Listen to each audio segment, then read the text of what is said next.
hoje, na nossa aula de Ciências Humanas, um pouco sobre as epidemias no Brasil e também um pouquinho sobre a revolta da vacina, né? Então vamos lá? A gente começa falando dos europeus, né? Os europeus trouxeram a gripe, a varíola, o sarampo, a cachumba, a tuberculose, a peste negra, o tifo, dentre outras doenças terríveis, né?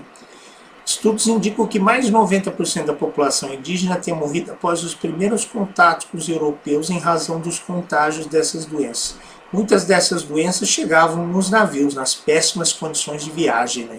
Sem qualquer tipo de preocupação com as condições sanitárias, com péssima alimentação.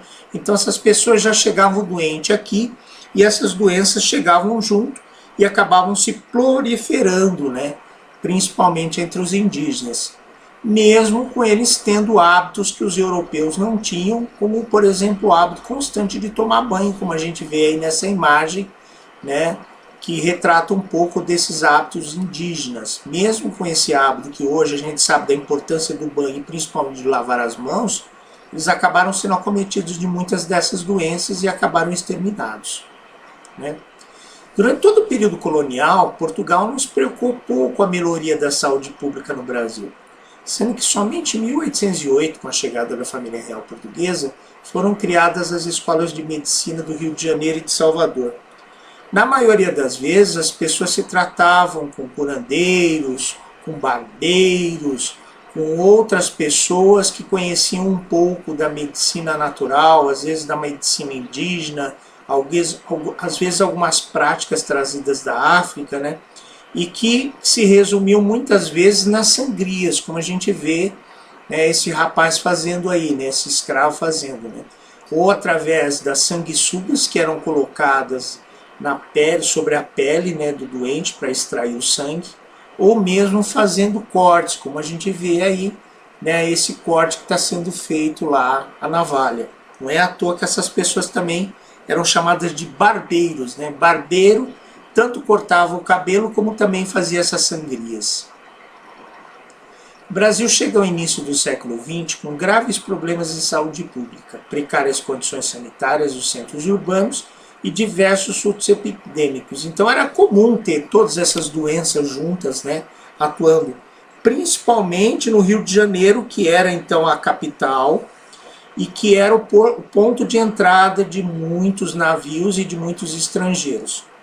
Não é à toa que o Rio de Janeiro vai ser conhecido como a tumba dos estrangeiros, né? A gente vê aqui as imagens, uma primeira imagem mostra um pouco das condições de vida nas primeiras favelas, né, que vão ser criadas no Rio de Janeiro, e aqui uma outra do lado direito, que é uma caricatura que mostra um pouco dessas doenças que eram comuns naquele tempo aqui nesse nosso país.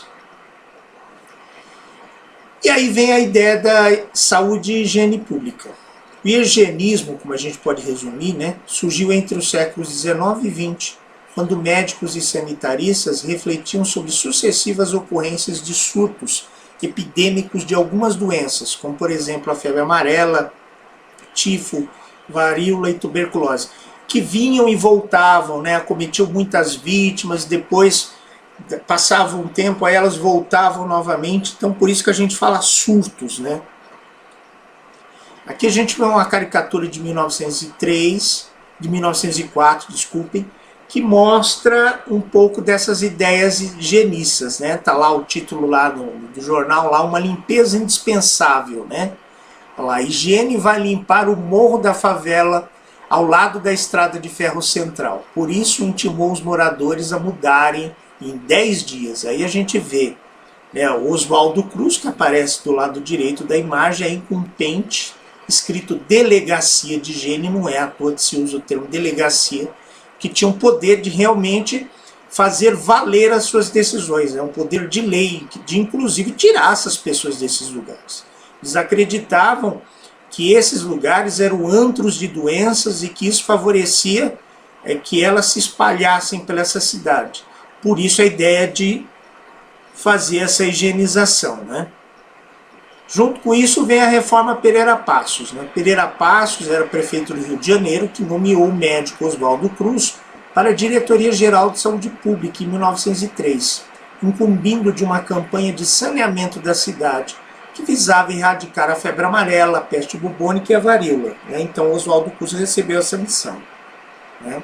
Só que isso, é lógico, que vai causar uma série de problemas. Problemas que estão refletidos com esses poderes que vão ser entregues ao Oswaldo Cruz, né, de impor a sua vontade. Problemas culturais, porque a vacina era uma coisa ainda bastante desconhecida, a população da época do Brasil tinha uma instrução também bastante precária, então não conhecia muito do que era a vacina e muitas vezes temia que a vacina era a própria doença, né? Aqui a gente vê duas imagens, uma imagem de um manchete de jornal, a Gazeta do Povo, que mostra um pouco, né, do que estava acontecendo, dessas desordens, e aqui uma outra caricatura, né, Higiene Amuk, né, que mostra a violência que era usada para praticar esses atos. A revolta da vacina causou muitos tumultos ao ponto do governo ter suspendido a vacinação obrigatória, né, e tudo tinha começado por um fake news.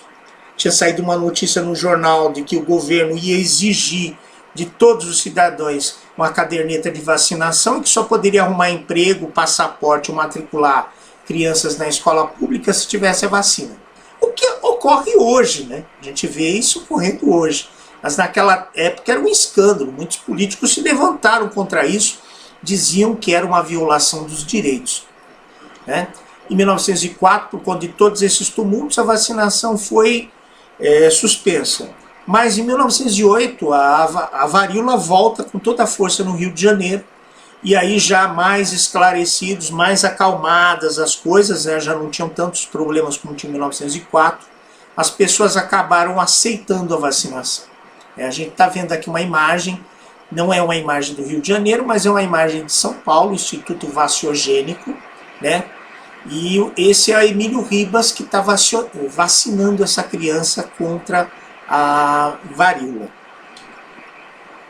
Bom, agora que a gente aprendeu um pouquinho sobre a revolta da varíola, um pouco sobre as epidemias do Brasil, vamos às nossas atividades, né? Primeira atividade, ó. Sobre Oswaldo Cruz, podemos afirmar que A. Causou muita confusão por querer desrespeitar os direitos dos moradores do Rio de Janeiro em 1904. B. Foi um importante cientista que ajudou a combater, tratar e erradicar inúmeras doenças no Brasil. C. Foi o prefeito do Rio de Janeiro que iniciou uma reforma da cidade.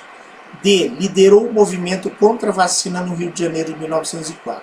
Vocês vão escolher uma dessas alternativas e vão marcar, ok? A segunda, ó, observe a imagem. A gente tem uma imagem aqui, ó, epidemia, mas que zika, né? Zika lá fora, do lado esquerdo, e zika do Brasil, do lado direito. Tem até um sambinha, né? Cuidado com a zika e com o mosquito que pica. Quais as consequências de não se levar a sério uma epidemia? Já pensaram nisso? Pensaram um pouquinho também na situação que vivemos, né? Dá para fazer um paralelo aí, dá para conversar um pouco sobre isso daí, né? Terceira questão, ó.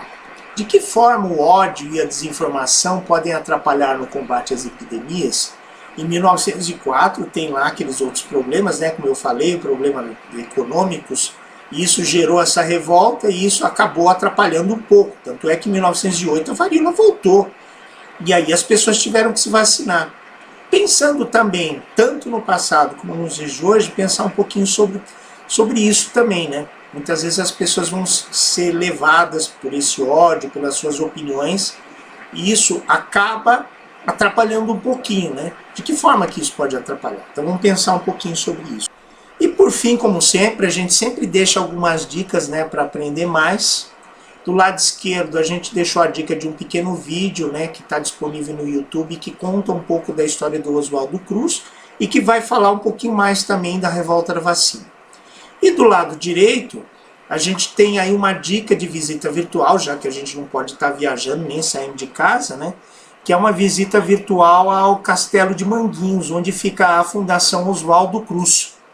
Que além de ser importante por conta do trabalho do Oswaldo Cruz e também do trabalho que faz hoje, inclusive no combate ao coronavírus, é importante também como um marco arquitetônico, né? É um castelo no estilo mourisco. Então vale a pena dar uma olhadinha lá e ver, né? Mais uma dica que a gente dá aí, gente. É isso aí, gente. Nós agradecemos mais uma vez. A gente pede sempre para vocês continuarem se cuidando, né? Lembrar vocês que toda quarta-feira a gente tem o nosso plantão de dúvidas, tanto eu, professor Alexandre, né, que tem o meu plantão de dúvidas no período da manhã, como a professora Morgana, que tem um plantão de dúvidas no período da noite. Estamos aguardando vocês para conversar um pouquinho mais sobre a aula e para discutir outros assuntos também, tá? No mais, a gente agradece, deseja a vocês uma boa semana e muito boa saúde aí. Até mais, hein? Até a próxima aula.